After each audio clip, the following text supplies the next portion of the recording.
Ternyata ngurusin Abu Janda banyak ruginya buat Bu Susi. Video-video yang dibuat oleh Abu Janda alias Permadi Arya memang menghibur sekaligus menohok. Sangatlah menghantam isu-isu yang dibahas seperti radikalisme. Jadi ketika ada anggapan bahwa Mas Permadi ini menghina agama Islam, saya yakin dia tidak bermaksud begitu. Pasti ada konteks yang melatar belakangi perkataannya. Enggak semata-mata dia bikin satu cuitan dengan huruf kapital dengan hanya 3 kata, Islam agama arogan. Kan gak gitu bunyi keseluruhan cuitan Abu Janda. Toh Abu Janda juga siap menjalani proses hukum karena ada yang melaporkan cuitannya itu. Jadi kita ikuti saja perkembangannya ya. Sekarang ke Bu Susi yang mengajak para netizen unfollow akun Abu Janda karena adanya persoalan ini. Kalau saya jadi Ibu Susi, saya nggak akan ngurusin soal Abu Janda dengan cara seperti itu. Dengan cara mengajak netizen unfollow dan jangan mempedulikan orang-orang seperti Abu Janda. Buat apa ya? Kok kayak turun level gitu? Ini tanpa bermaksud menghina Mas Permadi ya, sekedar tinjauan dari segi politis. Akun Bu Susi sendiri saat ini memiliki 2,3 juta follower.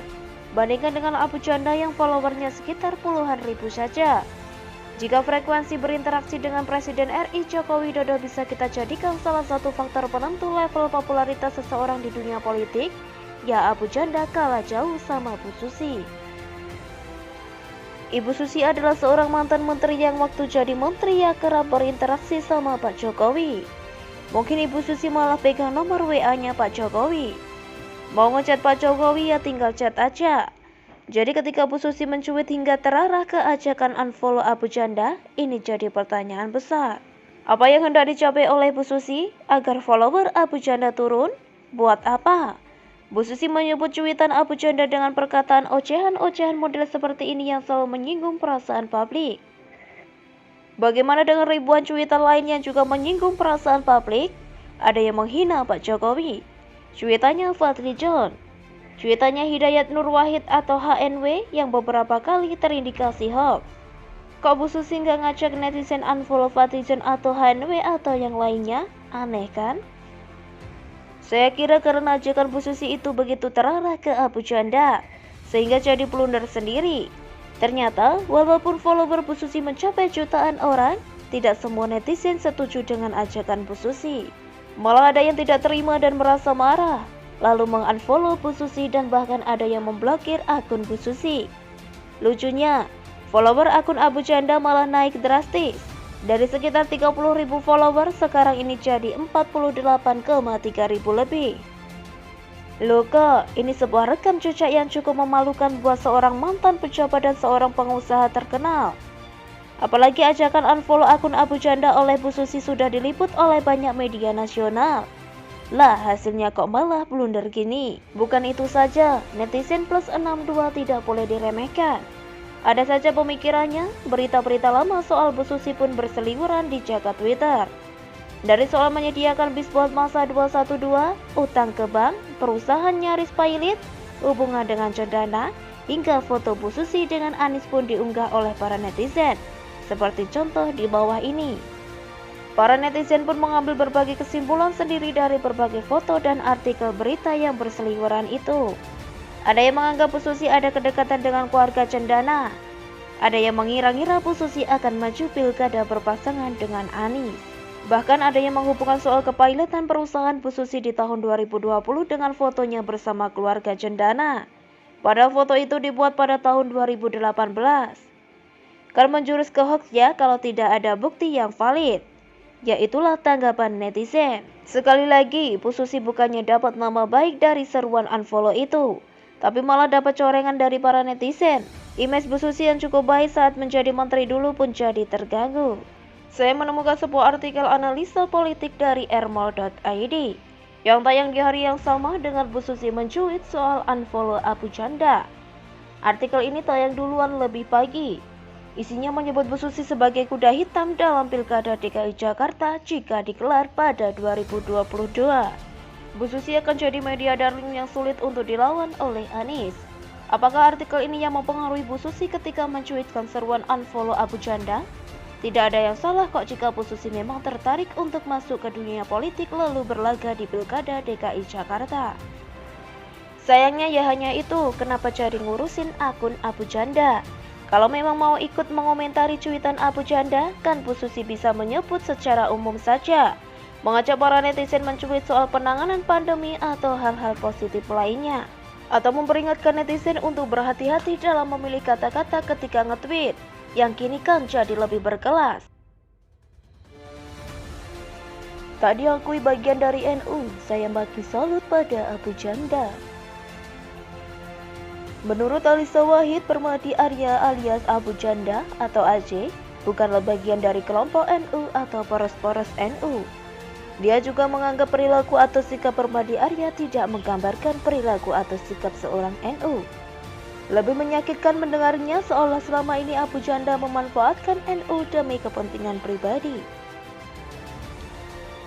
Dia, Abu Janda, tidak benar-benar menguasai ilmu agama.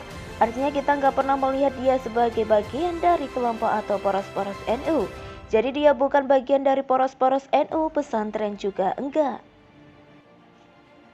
Ketika sekarang orang ribut dengan perilaku Abu Janda dan mempertanyakan masa NU begitu, karena menilai Abu Janda adalah bagian dari NU, nah sekarang publik kita kasih tahu bahwa kalau orang NU, cara bersikapnya tidak seperti itu. Orang NU itu berkhidmah untuk NU-nya, bukan seperti dia yang malah justru memanfaatkan NU untuk kepentingan pribadi, menurut Koordinator Nasional Jaringan Gus Durian Alisa Wahid. Saya di sini bukan mau menyalahkan Alisa Wahid atau membenturkan AJ dengan NU. Bahwa kemudian Alisa Wahid mengeluarkan pernyataan yang terasa menyakitkan, itu adalah haknya sebagai representasi NU. Dan juga saya tidak mau membahas soal sikap NU ini, saya mau fokus ke Abu Janda. Selama ini, persis seperti yang diungkapkan Alisa, saya menganggap AJ sebagai bagian dari NU atau salah satu porosnya. Meskipun sebenarnya saya tidak pernah mendengar AJ mengaku secara eksplisit sebagai representasi NU atau porosnya, yang saya pernah lihat, AJ memakai baju Ansor Banser.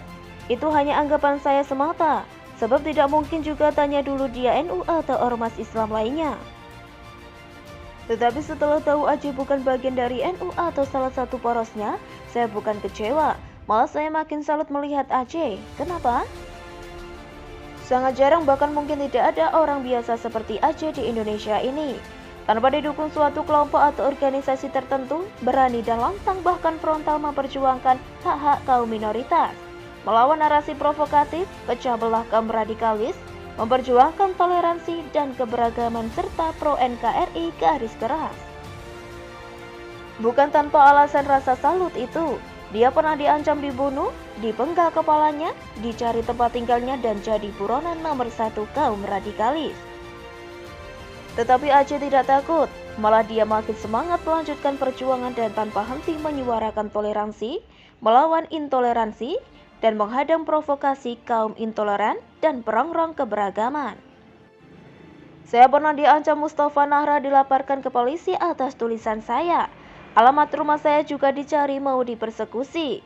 Nyali saya memang tak ciut, tidak takut juga, tapi saya makin hati-hati tidak sefrontal sebelumnya. Sebab mungkin saya berani, tetapi tidak demikian dengan orang-orang yang saya cintai, yang bisa saja jadi sasaran.